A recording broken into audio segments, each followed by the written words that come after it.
Welcome to the Tech Egg. Don't get scrambled. Enjoy the video. In this video, I will explain how to withhold taxes on your W-4. Understanding your W-4 is crucial for managing your tax obligations throughout the year. This form helps your employer deduct the correct amount of federal income tax from each paycheck. Proper withholding ensures you avoid owing a large sum or receiving a huge refund, which means you're keeping more of your money during the year. Let's dive into how to complete it effectively. The W-4 form is divided into several key steps. Step 1 is straightforward, asking for your name, social security number, and filing status. Step 2 is vital if you have more than one job or if you are married filing jointly and your spouse also works. This step helps prevent underwithholding. Step 3 is where you can account for dependents, potentially lowering your tax liability and increasing your take-home pay.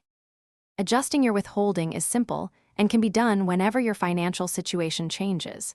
If you want more tax withheld, you can specify an additional amount in Step 4, Section C. Conversely, if you anticipate tax credits, you can enter those amounts in Step 3 to reduce your withholding.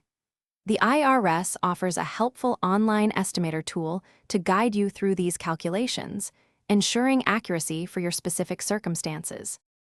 Regularly reviewing your W-4 is a smart financial practice, especially after significant life changes. This ensures your withholding remains accurate and aligned with your current financial situation. The goal is to have your withholding closely match your actual tax liability, preventing either a large refund or an unexpected tax bill. Remember to check the description for a link to the Echo Dot smart speaker and other great deals. Thank you for watching, and we hope this helps you manage your taxes effectively. Thanks for watching. Consider subscribing if I helped unscramble your problems.